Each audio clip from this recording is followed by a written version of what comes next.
momento específico, né, para uma outra atividade que vocês terão à parte. Meus irmãos, a minha palavra para vocês nessa manhã é sobre o propósito do sofrimento. E a ideia do sofrimento é quando as palavras se colidem. E eu justamente nessa fase que nós estamos, eu quero lembrar na palavra de hoje, a Paraolimpíada de Paris. E também depois da manhã, que é setembro 11. Então eu queria um texto que me ajustasse dentro desses dois momentos específicos. O primeiro momento é da Paraolimpíada. E eu, observando, meus irmãos, a questão que me chama a atenção é o porquê. Por que tanto sofrimento? Por que tanta dor? Eu vi uma moça do arco e flecha, sem condição de esticar a sua flecha, e ela esticava com os dentes. E eu falei assim, Irlene, eu não posso nem ver esse sofrimento. E ela, num rosto bom, numa cara boa, mirou e acertou no alvo. Vi aqueles outros, por exemplo, que corriam com uma extensão de perna metálica, salto em altura. Uma moça que sem um braço, ela pegava o outro lado e jogava o seu peso mais longe que ela podia. E assisti um jogo de futebol da China com o Brasil, onde eram todos cegos e a bola era uma bola que tinha um sinete. E eles ali naquela... Mas a questão minha do porquê, que eu vou tentar responder na palavra de hoje, é o semblante alegre daquelas pessoas sofridas, sem condição de nada, e ao mesmo tempo num esforço. Eu vi o rapaz, os que entendem de futebol, eu vi um brasileiro foi bater o pênalti cego. Estava até com a máscara para não enxergar nada mesmo. E ele colocou a bola assim, ele ficou segurando a bola, e a pessoa que estava atrás batia na trave, para mostrar o barulho, para ele poder chutar a bola. E ele perdeu o pênalti, mas tudo bem, né? A gente desconta. Mas a minha pergunta é por quê? Por que tanta situação delicada como essa? Aqui na América, então, nós temos o combate depois de 11 de setembro, aumentou a questão do combate ao terrorismo. Essa é uma orientação que eu gostaria de passar para os irmãos dentro de conflitos de ideias. Nesses conflitos de ideias, então, nós percebemos as hostilidades que, de repente, elas explodem. E ela faz com que os corações cada vez mais se armem nessa direção. A mídia descreveu os eventos de setembro 11 como usando palavras como catástrofes, calamidade, tragédia. E o que mais me chama a atenção é a questão da palavra tragédia sem sentido, ou senseless tragedy. Mas a questão que fica no meu coração para vocês nessa manhã, por quê? Por que tanto sofrimento? Por que o propósito do sofrimento? Por que o conflito nos momentos de sofrimento? No caso do contraditório, nós temos na figura de linguagem, por exemplo, eu não sei se os irmãos sabem, mas na Bíblia nós temos 200 figuras de linguagem. Nós conhecemos mais as metáforas, mais as hipérboles, os exageros. Mas na palavra de Deus, no texto que nós vamos ler daqui a pouquinho, desse propósito de sofrimento de João 9, de 1 a 17, a figura de linguagem chamada oxímoro. Essa palavra, ela demonstra algo que aparentemente é bom, mas ao mesmo tempo é trágico. É exatamente onde eu encaixo a questão do sofrimento dos paralímpicos, como do sofrimento do raciocínio do dia 7 de setembro. No oxímoro, dentro dessa ideia de tragédia sem sentido, as coisas acontecem de modo e de maneira que, de alguma maneira, a tragédia ela se transforma numa bênção. E aí, meus irmãos, dentro dessa perspectiva, trombamos num momento de evento sem sentido, dentro dessa ideia de oxímoro. Uma ideia principal de oxímoro que os irmãos podem imaginar é aquelas situações que tem sim ou não. Deus existe, sim ou não, não tem jeito. Está grávida, não tem jeito de falar, não, estou mais ou menos, né? Ou é ou não é. Oxímoro é quando não tem saída. E de repente você parte para um momento de uma saída repentina, que tem uma ideia de completude daquilo que você almeja, daquilo que você quer. Ou seja, Deus é Deus, Ele é Deus da providência, Ele é Deus soberano, e nada acontece dentro ou fora da sua ação específica, no que tange a ideia da sua soberania, e nós, como teístas, não podemos imaginar que as coisas acontecem sem que haja um propósito definido naquilo que acontece.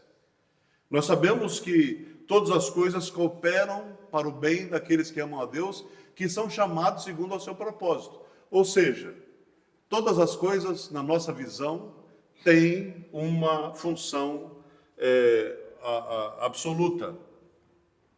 Na filosofia, nós temos, ou na teologia também, na filosofia, sabe o que eu estou falando aqui? Eu estou pensando na Ivana, porque nós estamos num caminho assim, que nós estamos num caminho meio areia movediça, no sentido de que a filosofia nos leva a isso. A você, na insegurança, raciocinar e ir em alguma direção, e parece que não há direção. E é o que eu estou querendo passar para os irmãos aqui nessa manhã. E na teologia nós temos a palavra telos, que vem da ideia das últimas coisas, alvos e propósitos. O grande propósito da filosofia é qual é o sentido da vida, qual é a razão da existência. Mas eu não quero que os irmãos percam nenhum momento da minha palavra nessa manhã a questão do porquê. É aí que me pega com vocês aqui nessa manhã, né? E aí, quando nós vemos a palavra telos no propósito da vida, na existência humana, e não apenas da existência humana, mas a existência da criatura, a existência das flores, a existência da rocha. Por que as coisas existem? Por que elas tomam um formato, os animais? E a filosofia é profundamente interessada em questões e propósitos do sentido da existência. Muitos passam pela vida sem perceber o verdadeiro sentido da existência. Por que é que eu existo? Por que é que eu estou aqui? Por que é que eu nasci nessa família? Por que essas coisas aconteceram comigo? Por que é que eu casei com essa mulher ou casei com esse homem? E de repente, nesse sentido todo, às vezes então, como disse, parece que nós não temos nenhuma direção. Na classe da teleologia, agora, olha, teleologia, não é teologia não. A primeira aula dentro da filosofia, na teologia, o professor fala assim, olha, você tenha consciência de que daqui para frente a vida ou as coisas não têm sentido. Por exemplo, eu sou favorável e raciocínio em termos de coisas na existência que têm sentido. Quando o professor fala assim, olha, nós vamos trabalhar agora em coisas sem sentido, na teleologia, eu já me interesso pouco por aquilo que não vai me levar a lugar nenhum. Alguns gostam de filmes, alguns tipos de filme, eu gosto de filmes de futuro, mas com uma certa lógica, com uma certa coisa palpável. Não é? Quando a coisa não é palpável, entra nesse campo dessa areia movediça e nos chama atenção para aquilo que realmente não chama atenção. Mas a questão, aqui nos eventos de 11 de setembro, fica na teleologia a questão, por quê? E ainda fica na nossa mente o porquê e para quê que essas coisas acontecem na nossa vida e na nossa existência. Então, como eu já disse, como cristãos teístas, a pergunta que surge no nosso coração é como que Deus pode permitir que isso aconteça? Como que um mal desse, ou quer seja nos Paralímpicos, como no Setembro 11, como é que essas coisas elas acontecem? Como é que Deus permite que isso, como é que Deus consente numa coisa dessa, e a questão do porquê fica todo sem sentido? Se vocês forem conforme eu quero ser no texto sagrado, como eu sempre sou, querendo ser honesto nas perguntas e na resposta, como Deus pode permitir? Você, às vezes, diante de certas catástrofes, vocês falam e sonham e andam e falam, mas por que isso? Por que isso acontece? Porque o cerne da vida cristã, numa visão, ou dentro da cosmovisão, onde as coisas têm e acontecem na história, tem um propósito no exercício daquilo que Deus, com mão poderosa, permite para nós mesmos. Pois Deus é um Deus com um propósito em tudo o que Ele faz. Nós, como teístas, como bíblicos, como crentes em Jesus, como evangélicos, tudo que Deus faz tem o propósito. Aí, meus irmãos, nós sabemos que Deus não é um Deus de caos, ou a nossa fé não é uma fé de caos. E eu gosto de lembrar de Einstein, quando ele fala, Deus não joga dados. Para manifestar a fé dele, ele quer dizer que tudo tem um sentido e tudo tem um propósito. Mas a minha pergunta para você, e nessa manhã, é: o que define uma tragédia? O que acontece quando nós percebemos as tragédias que acontecem, e elas não acontecem muitas vezes longe, e de repente elas começam a acontecer um pouco mais próximas a nós? Nos tempos antigos, nós vemos que os pregadores, quando existia uma catástrofe, ele falava, isso acontece por causa do pecado do povo, e por isso que 11 de setembro aconteceu isso. Eu não concordo. Mas o liberalismo tomou conta, o aborto toma conta, o pecado rasa no país. Eu vi um pregador, uma outra ocasião, o Chuck, é um que eu gosto de ouvi-lo, e ele falou assim o seguinte, se o senhor não pesar a mão nos pecados da América, ele vai ter que no futuro pedir perdão para Sodoma e Gomorra. Eu achei um pouquinho exagerado na parte dele.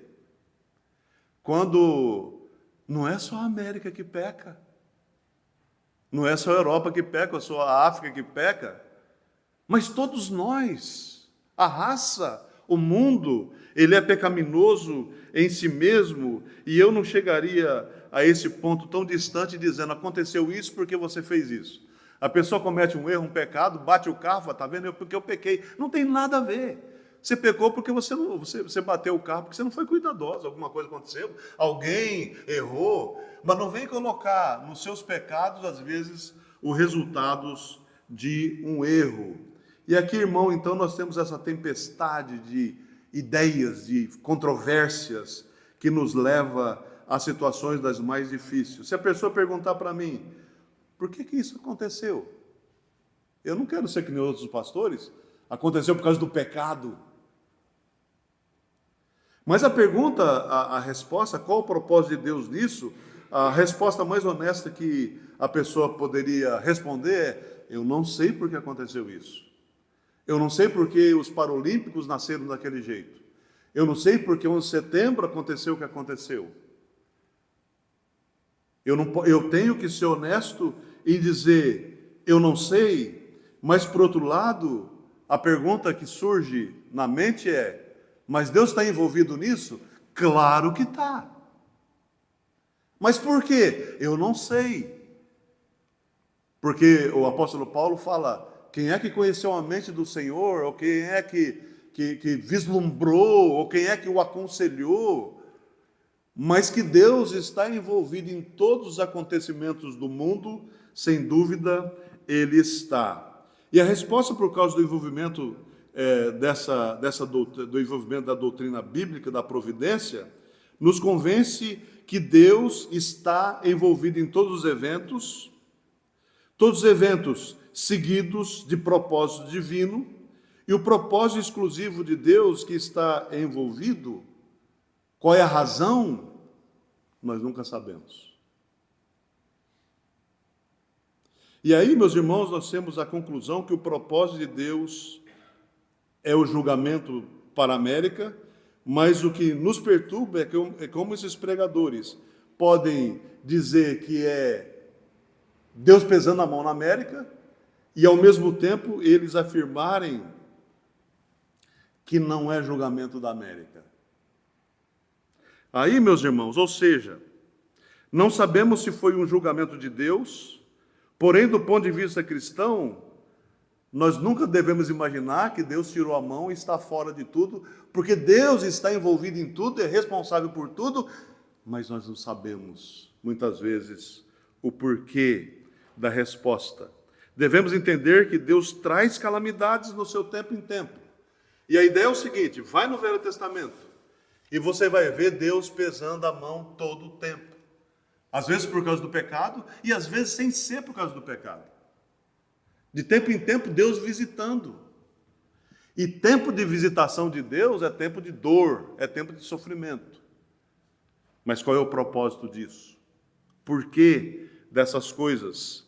Então, as tragédias com os povos em todas as eras, igualmente todos os dias nesse mundo, é questão do porquê, que são levantados o porquê disso, e na verdade nós não sabemos o porquê, mas nós buscamos em oração. Senhor, mostra para nós, conforta o nosso coração. Então por isso que nós oramos, para que nós nos submetamos a Deus e nos ajustemos dentro da vontade dEle e não sejamos pegos de surpresa. Por isso que você ora, não porque na oração você vai mudar Deus, mudar o plano de Deus, mas você vai se ajustar ao plano que Deus tem para você, porque ele vai ocorrer, você queira ou não. E quando eu me ajusto com Deus, eu me coloco à disposição de aceitar aquilo que Deus tem para nós. Então, meus irmãos, a questão do porquê vem nesse primeiro versículo do capítulo 9 de João, no versículo 1. Caminhando, Jesus viu um homem cego de nascença. Eu gosto dessa ideia do ver, é uma ação, né? Um sentido. Jesus passando ali, caminhando, viu um cego de nascença. Quando a pessoa espera um bebê, e todos nós já tivemos a experiência de esperar um bebê, a gente nunca espera que o bebê venha com defeito, a gente desconfia. Né? Eu quando nasci minhas meninas e nasceram meus netinhos, eu fui contar os dedinhos. Né? Eu queria que tivesse os 10 dedinhos. Ninguém quer que o filho nasça com problema. Eu não imagino, por exemplo, uma pessoa que fala assim, eu quero ter um filho com um defeito, ou um filho com um problema. Não. Mas às vezes, quando acontece no meio da família, as pessoas abrem o coração e elas então se ajustam às questões. Então, a questão do porquê, porque Deus permite tal coisa. E na sequência, os discípulos também viram que aquele rapaz era um rapaz já adulto, sabia que ele nascera cego, e alguns falam que ele nasceu sem o globo ocular. Então não era questão só de um cego, mas nasceu sem o globo. E ele já moço e ajustado com a sua própria cegueira, e Jesus vê aquele moço daquela maneira, e aí e percebem, talvez os discípulos, numa percepção sem sentido, né? Fazem perguntas para Jesus. E a questão da filosofia, ou da teologia, dos estudos, é a questão da pergunta. Então, os discípulos perguntaram para Jesus, mestre, quem pecou, ele ou seus pais? Perceberam o oxímoro? A resposta que eles querem de Jesus é que Jesus fala, esse pecou ou outro pecou, mas Jesus fala numa terceira via, vai numa situação mais ampla, e ele reconhece que a questão colocada pelos discípulos é uma falácia, é uma inverdade. é uma coisa diferenciada daquilo que nós imaginamos que seja verdadeiro, mas o que Jesus coloca é: vocês estão levantando um falso dilema dentro dessa perspectiva, onde não há a possibilidade apenas de duas respostas, mas Jesus coloca a possibilidade de mais respostas, ampliando a possibilidade da resposta para os seus discípulos. Quando nós falamos desse oxímoro, nós pensamos, então, como eu já falei, Deus existe ou não? Há uma terceira possibilidade ou não? Então, o doutor, ele vai morrer ou não? O doutor tem que dar a resposta, né? Esse é um oxímoro, né? O doutor pode falar, não vai, ou vai, né? Ele não tem outras... Ele não pode falar assim, vai mais ou menos viver, vai mais ou menos morrer. No oxímoro, então, está essa coisa desse julgamento, né? Em que agora Jesus, diante dessas duas opções, ele amplia. Quando nós sabemos dessa terceira opção que Jesus fala, não é? Quando no verso 3 ele responde: nem ele pecou, nem seus pais, mas foi para que manifestasse nele as obras de Deus. Eu vou continuar a leitura, meus irmãos, agora depois do versículo 3, nem ele pecou, nem os seus pais, mas foi para que se manifestasse nele as obras de Deus, e é necessário, diz Jesus, que façamos as obras daquele que me enviou enquanto é dia. A noite vem, quando ninguém pode trabalhar. Enquanto eu estou no mundo, eu sou a luz do mundo. Dito isto, cuspiu Jesus na terra um lodo com a própria saliva. Feito essa saliva, aplicou nos olhos do cego, dizendo: vai e lava-te no tanque de Siloé, que quer dizer do enviado. Ele foi, sem saber quem tinha feito aquilo, lavou o seu rosto. No caminho da fé, em que ele lava o rosto, alguns falam, o globo surgiu, e pela primeira vez ele vê a luz do dia. O resto da sequência da leitura é uma sequência em que leva uma discussão terrível, porque era sábado, porque Jesus não podia fazer nada no sábado. E aí vai aquela discussão do sábado, mas Jesus diz: eu sou o Senhor do sábado. Aí na sequência, então, nós temos essa discussão. Então Jesus continua: não é por causa do pecado desse homem, não é por causa do pecado de seus pais, mas isso aconteceu para que se manifestasse a glória de Deus. Então a questão do porquê, em certas situações, começa a tomar um sentido, toma uma direção, e os irmãos vão acompanhando comigo. Então o propósito de Deus foi demonstrar quem Ele é por meio do milagre. Depois de 2000 anos do ocorrido, nós estamos falando desse milagre hoje. Imagino eu, não tenho dúvidas, que esse homem está no céu, gozando das bênçãos da eternidade, do gozo celeste com os seus. Imagino que tem em mente, do lado positivo, se nós temos a mente de Cristo, lembrando de que aqueles momentos de sofrimento dele foi para redundar na manifestação da glória do Filho de Deus. Então, os discípulos erraram. O mesmo erro que os pastores erram quando falam que setembro 11 foi por causa do pecado de Israel, o pecado dos Estados Unidos. Nós não sabemos. Não podemos fazer essa afirmação para não sermos levianos, né? E lendo criticamente podemos pensar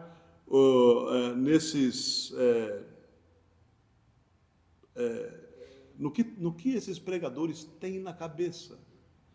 E eu fiquei imaginando aqui, esse rapaz cego, nasceu cego por causa de um pecado. Será que Deus permitiria que ele nascesse cego sem um sentido?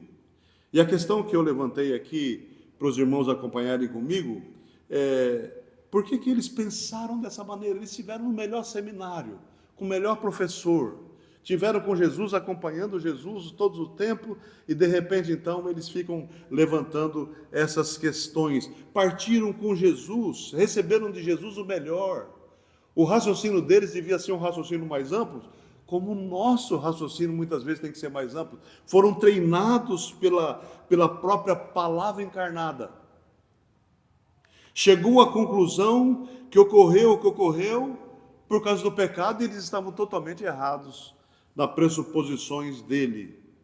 Sabiam da verdade de Deus, sabiam da razão para a tragédia, da razão do sofrimento nesse mundo, e eles colocam e pensam no pecado, porque tem ideia que lá no mundo vindouro não haverá sofrimento, porque de lá não tem pecado. O céu não tem pecado, também não há sofrimento, não há morte, não há tragédia, não há dor. Então, qualquer coisa que eles viam, falavam, não, isso é por causa, então, do pecado. E concluíram de uma forma totalmente absurda, relacionada à própria tragédia. Eles cometeram, então, um erro. Como também cometem um erro os amigos de Jó, que o livro todinho de Jó foi para mostrar que os amigos estavam errados, perguntando para Jó, por que você está assim? Você deve ser o maior pecador do mundo. E você está aí coberto desse câncer de pele, todo arrebentado, porque o seu pecado, você é o maior pecador do mundo. E ele fala, mas eu não pequei. Mas você mandou beijo para os astros, quer dizer, você adorou os horóscopos, o espiritismo e tudo que era errado, e você então está em você agora o erro desse pecado. E ele fala, mas eu não cometi pecado nenhum. Eu não fiz nada de errado. Para mostrar também nesse oxômoro da ideia de Jó, onde eles erraram na observação daquele que era o homem mais rico do mundo, e de repente perdeu tudo. E quando o texto ali fala o seguinte, que na Assembleia dos Benai Elohim apareceu então aquele anjo, né, maligno, e Deus olha para ele e fala, você por aqui? Eu gosto muito, se vocês tiveram a oportunidade de ver, um ensaio do Luiz Felipe Pondé, que é ateu, no livro de Jó. E eu achei interessante, porque ele cria em cima, e o Luiz Felipe Pondé, ele faz o seguinte, que quando chega ali, Deus olha para ele, isso não é verdade, isso aí é no Pondé. Ele fala assim, você está aqui, meu querido? E diz que o diabo falou assim, eu não gosto que você me chama de querido. Aí Deus fala para ele, o que você quer que eu chame você de meu amor? Essas tiradas assim, né, do Pondé, que eu acho interessante. Mas aí apareceu ali, estão ali discutindo, e Deus falou assim para ele, e aí, onde você foi? Eu falei, eu andei a terra e passei por ela, e eu percebi que todos me servem. A raça humana me adora. O diabo falando para Deus, como que ele estivesse tirando uma satisfação para Deus, e para Deus fazer, não, pera um pouquinho. Você viu meu servo Jó? Homem íntegro, reto, temente a Deus e que se desvia do mal? E diz que o diabo falou assim, mas como? Como que não fosse diferente? Porque você colocou cercas de proteção espirituais e ninguém pode tocá-lo, e ainda deixou ele o mais rico do mundo, por isso que ele é assim. E fala, me deixa eu tocar na pele dele para ver se ele não te blasfema. E Deus consentiu. Falou, não pode. E o inferno aconteceu na vida de Jó, e não tinha nada com pecado. Nada com pecado. Foi também para manifestar ali a glória do próprio Deus. Nós temos, por exemplo, outra história, a história de Davi. Davi ficou por 2 semanas chorando nas cinzas por causa do filho que ele teve com Betseba. E aí, de repente, chega o profeta Natã e fala, você pecou, e o seu filho vai morrer. Ali foi por causa do pecado. Então, os irmãos estão percebendo as situações como se elas se divergem em muitas situações. Se nós lermos 10 ou 20 minutos do Velho Testamento, nós vamos ficar assustados de ver como que Deus pesa a mão, e pesa a mão várias vezes. Mas os discípulos erram, os amigos de Jó, eles erram também. O apóstolo Paulo recebe, segundo o texto de 2 Coríntios, capítulo 12, um espinho na carne. Porque ele subiu para o segundo, para o terceiro céu, viu coisas inefáveis, coisas lindíssimas. E quando voltou, foi colocado um espinho na carne, mas não tinha pecado. Mas Deus colocou um espinho na carne para que ele não se enlouquecesse, não se soberbecesse e não ficasse louco, totalmente desvairado. E Deus então, e ele fala assim, foi colocado em mim um espinho na carne para me esbofetear. Mas ele não tinha pecado nenhum. Nesse ponto para receber, mas Deus fez por misericórdia e por amor. Está vendo como que a soberania de Deus funciona? Às vezes nós pensamos e determinamos e falamos, não, isso é assim. E o livro de Jó fala, não é nada disso que os amigos pensam. Não, no caso de Davi, não, é exatamente por causa do pecado. Às vezes é por causa do pecado, às vezes não é por causa do pecado, mas o apóstolo Paulo, diante do espinho na carne, ele fala assim, Jesus falando para ele, a minha graça te basta. Não importa o que aconteça na vida do ser humano, o que vale nos momentos de dor e das tragédias, a minha graça te basta. Então, há muitas razões pelas quais Deus visita os seus filhos com tragédia, que não é julgamento por causa do pecado, mas em tempo, Deus às vezes visita o seu povo, visita os discípulos, te visita e você então às vezes é pego de surpresa, mas não se apresse em julgamento. Essa é a palavra de Deus, a palavra minha nessa manhã. Não se apresse em julgamento. Quem é que pecou? Quando vemos a situação, não se assuste quem é que pecou. Então, por que as tragédias acontecem hoje? Eu não sei. Por que aconteceu isso na vida de tal fulano que perdeu, às vezes, a família inteira? O rapaz que escreveu o hino 108, viajando ali nas costas da Inglaterra, perdeu a família inteirinha. Vem para Chicago pega fogo, a família inteira morta, esposa, filhas mortas. Agora ele chega aqui em Chicago pega fogo, ele perde tudo. Por quê? Deus visita. E ele escreve um hino. Sou feliz com Jesus. Perdeu tudo. Eu sou feliz com Jesus, o meu Senhor. Então o resumo da fé cristã é que não há tragédias para o seu povo. Pois Deus prometeu, e a si mesmo em todas as coisas ocorridas nesse mundo, toda dor, todo sofrimento, toda tragédia, Deus age em todos os eventos para o bem daqueles que o amam. Mas pastor, como é isso? Eu não sei. Eu sei que Deus age. Mas eu fali, eu quebrei, eu sofri, perdi um braço. Um vizinho meu lá na minha cidade, dirigindo o carro, foi fazer uma curva com o braço para fora, um caminhão levou o braço dele. Deus age em toda dor, todo sofrimento, toda tragédia. Deus age em todos os eventos para o bem daqueles que o amam. Eu não posso isentar Deus de nada. Mas por quê? Não sei. Porque eu não sei. Mas quero terminar com Romanos 8,18, porque por mim tenho por certo que os sofrimentos do tempo presente não podem ser comparados com a glória a ser revelada em nós. 8,18, se der para a Gislaine colocar, vamos ler todos juntos esse texto, que serve para edificação sua e minha nessa manhã, juntos então? Porque para mim tenho por certo que os sofrimentos do tempo presente não podem ser comparados com a glória a ser revelada em nós. Queria ouvir só as mulheres, vamos lá?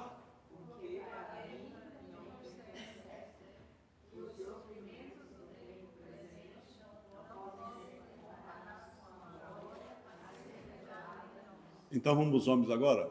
Porque para mim tenho por certo que os sofrimentos do tempo presente não podem ser comparados com a glória a ser revelada em nós. Vamos curvar as cabeças diante do nosso Deus, em nome de Jesus. A palavra, Senhor Deus, nessa manhã, que trata a respeito de coisas que não tem saída e não sabemos muitas vezes o porquê, e não sabemos muitas vezes o propósito do sofrimento. e aí de repente as coisas se colidem diante daqueles que sofrem por várias e várias maneiras e razões, mas sabemos que em toda dor, todo sofrimento, a presença do Senhor é sentida. O Senhor é quem nos toma, ainda que a cegueira da dificuldade do entendimento nos acomete. E queremos pedir aqui, Senhor Deus, nessa manhã, para que o Senhor continue o trabalho realizado do Senhor na vida de cada um de nós e que possamos ser sensíveis à ação especial do Teu Espírito Santo, na vida da igreja, na nossa vida particular, na vida da nossa família. E de todas as maneiras, com sofrimentos ou sem sofrimentos, abra nossa mente no sentido de querermos fazer o Teu querer e a Tua vontade, mais que o Teu Santo Espírito seja aquele que conforte o nosso coração, em nome de Jesus. Vamos nos colocar em pé e nós vamos entoar esse hino da redenção.